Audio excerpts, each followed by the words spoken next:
Hello everyone. I thought I would come and share a little tutorial. So I've been working on the sort of small bunny pattern that is basically a kind of smaller and lower sole version of Bertie the bunny. It's a pattern that I released quite some time ago now. So I thought I would share a wee update on how I do the ears. So basically I've made the ears two of each. So there's the main colour, which is for this one's the kind of dusky dark pink, and then the light pink for the accent colour.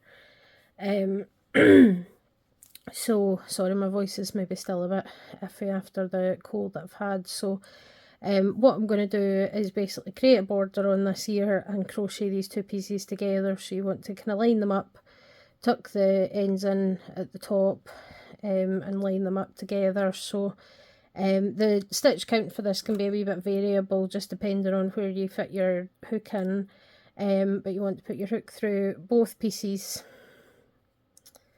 and then pull your working yarn, so that'd be the main colour that you're using.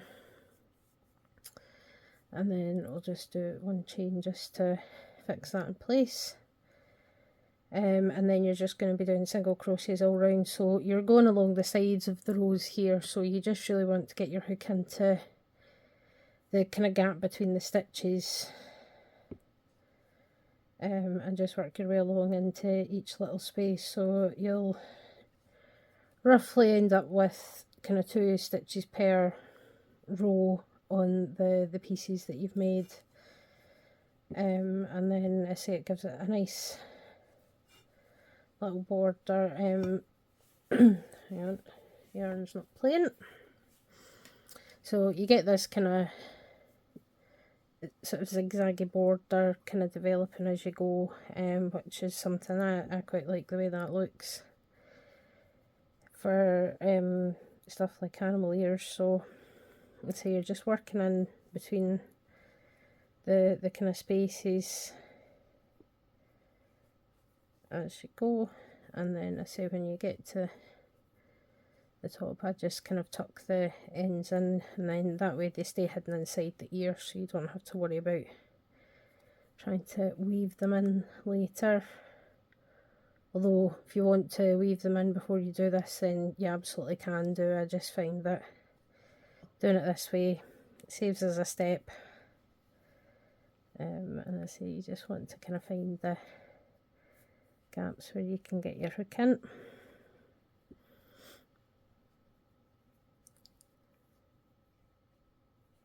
Just like that. And then just work your way around.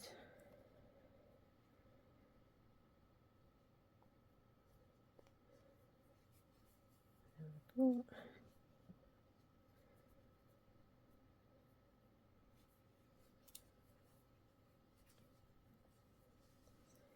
So, and if need be, you can kind of pull the ends on the side there.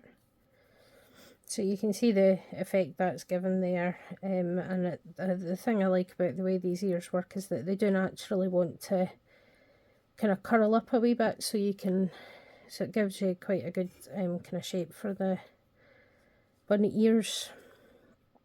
But you don't need to do anything special to make it do that. Just the way the shape works, it kind of naturally just wants to kind of curl in a wee bit that way. So it's there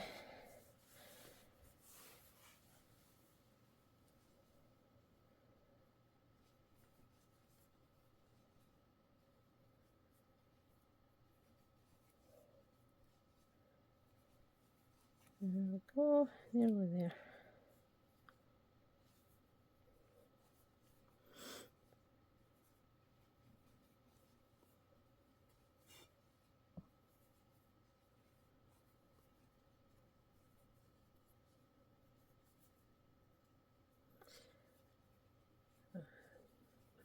So once you get to the bottom, you can leave it like that and then sew it on as is, but I find that I prefer it actually to crochet it all the way around. It makes sewing it on a little bit easier as well.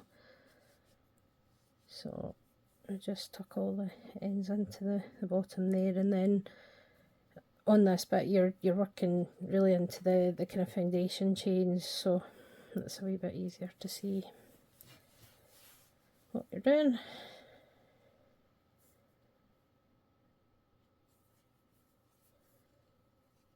So one more, I think, on this last bit, and then I'm just gonna do a slip stitch into the first stitch that we made to close it off. So there we go, one completed bunny ear, and then we'll leave a decent length yarn for sewing, fasten it off,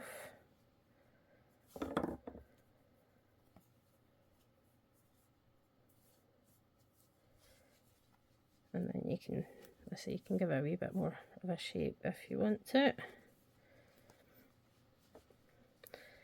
So if I'm sewing this on to stand up, then I'll kind of pinch it at the bottom, or you can leave it as is and sew on that way for a sort of lop ear as well. But that's how I do my animal ears. It works for any shape, so you know, the Banny the Bat has the kind of triangular cat-like ears, so it works for that, works for round ears, whatever shape you're making. But there we go, so that's how you do the bunny ears, and the small bunny pattern will be ready for testing fairly soon, hopefully, so keep an eye out for that, and I'll see you next time. Bye.